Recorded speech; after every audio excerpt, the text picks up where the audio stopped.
एक वृद्ध व्यक्ति अपने बहू बेटे के यहाँ शहर रहने गया। उम्र के इस पड़ाव पर वह अत्यंत कमजोर हो चुका था।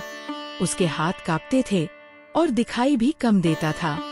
वो एक छोटे से घर में रहते थे। पूरा परिवार और उसका 4 वर्षीय पोता एक साथ डिनर टेबल पर खाना खाते थे। लेकिन वृद्ध होने के कारण उस व्यक्ति को खाने में बड़ी दिक्कत होती थी।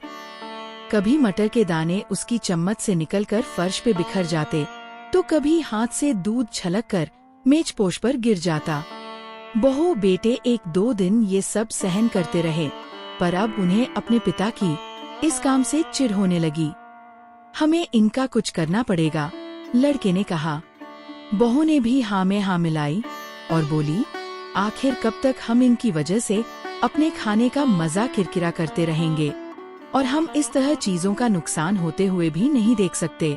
अगले दिन जब खाने का वक्त हुआ तो बेटे ने एक पुरानी मेज को कमरे के कोने में लगा दिया।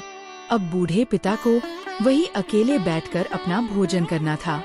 यहाँ तक कि उनके खाने के बर्तनों की जगह एक लकड़ी का कटोरा दे दिया गया था, ताकि अब और बर्तन न टूट फूट सकें। बाकी लोग पहले की तरह ही आराम से बैठकर खाते, और जब कभी कभार उस बुजुर्ग की तरफ देखते तो उनकी आंखों में आंसू दिखाई देते। यह देखकर भी बहू बेटे का मन नहीं पिघलता। वो उनकी छोटी से छोटी गलती पर ढेरों बातें सुना देते। वहाँ बैठा बालक भी ये सब बड़े ध्यान से देखता रहता और अपने में मस्त रहता। एक रात खाने से पहले उस छोटे बालक को उसके माता पिता ने जमीन पर बैठकर कुछ करते हुए देखा। तुम क्या बना रहे हो? पिता ने पूछा।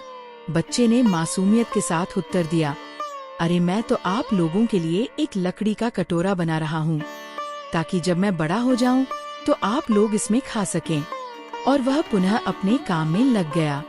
पर इस बात का उसके माता पिता पर बहुत गहरा असर हुआ। उनके मुंह से एक भी शब्द नहीं निकला और आंखों से आंसू बहने लगे। वो दोनों बिना बोले ही समझ चुके थे कि अब उन्हें क्या करना है।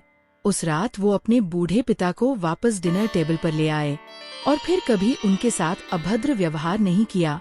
दोस्तों, हम अक्सर अपने बच्चों को नैतिक शिक्षा या मॉरल वैल्यूज देने की बात करते हैं, पर हम ये भूल जाते हैं कि असल शिक्षा शब्दों में नहीं, हमारे कर्म में छुपी होती है।